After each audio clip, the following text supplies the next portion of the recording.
Custom Peppers here, back with another review of a custom of mine that I created. Is my custom Lego General Zod from the Man of Steel movie. Now, General Zod, for those of you who don't know, he's a Kryptonian general who was on Krypton. Is definitely way older than Superman. Superman's father tried to warn Krypton of the warning about, sudden death and doom coming with the planet's destruction. General Zod kind of ignored that and wanted to do things his own way, and he kind of tried to prevent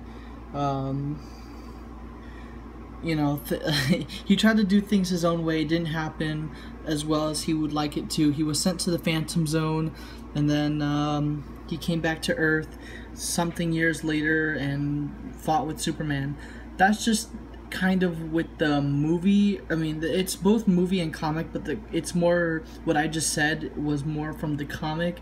In the movie, he was trying to stop Jor-El from stealing the Codex, and it was fused with Superman and stuff like that. And then after Superman activated a ship on Earth, or something, one of the older Kryptonian ships that was sent to Earth a long time ago, that's how General Zod was able to, I guess, in a way, break out of the Phantom Zone. They had the signal, like they found it or something, or they were able to trace the signal, and they came to Earth. And so yeah, that's pretty much Zod's background. So now let's get into the minifig. Now with General Zod, this was kind of a difficult make. I didn't know how I wanted him to look in the beginning. I was like, what design should I go with? Should I make my own? I was like, maybe it's not going to be as recognizable. So I already got some black paint on my hand. It's still a little wet on the paint, but I decided to review it anyways. But so I know it's a little messy, but you could pretty much see as much detail as you can. Then again, it's armor and it's really bulky and everywhere. So I mean, I don't expect this one to look so perfect or anything. The hair is custom sculpted. I tried to make his hair like that Caesar hair, but it kind of didn't really work out as I'd like it to, because I didn't have a hair piece that was like pretty much really accurate to his look. And I didn't like how Lego had made their General Zod, so this is why I made my own. Now I could have used the armor that Lego gave us, but I didn't have it, and I didn't want to, find an old set or even find the minifigure online and wait for it to come in or something, so I'd rather just make it myself. And I made, what was important to me about making this armor was definitely the these ridges up here, like that collar type thing going on. That was important to me, and pretty much I had to get as much of the armor detail as I could into the figure. And I'm still getting paint on my fingers still. It's mostly dry for the most part, but it's really hard to move him with all this armor. His arms can go up just about that far now, so they can't really go all the way. This arm being more and up rather than this one. This one can only go about this far without really breaking the neck piece. The thing, it's starting to crack a little bit, so I don't want to really move the arms too far up anymore, which sucks. The legs, because of the knee pad stuff, I can only go a little bit without scratching the paint. Let's just see how far I can get. Just about a normal sitting pose in Lego, but again, it's gonna mostly scratch off the leg paint and stuff. I added clay right here for the I guess knee pads or something, and I didn't want to do the thigh area with clay because it wouldn't be able to move at all, so I just painted that on with gunmetal gray.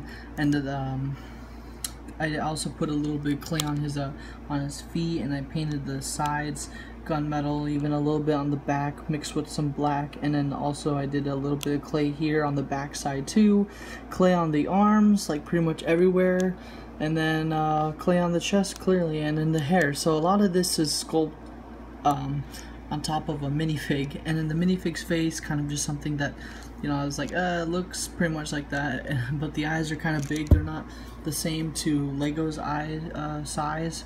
especially the pupils. His pupils make him kind of look like a zombie, but you know, so what else to talk about? Again, just, you know, pretty simple paint job. If I haven't already mentioned that, it's just a gunmetal gray with black underneath. What else?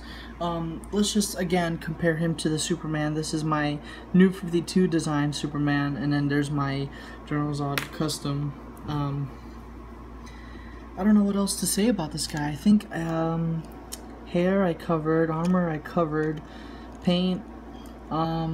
So pretty much, I mean, with time and stuff like that, this guy took a while to make.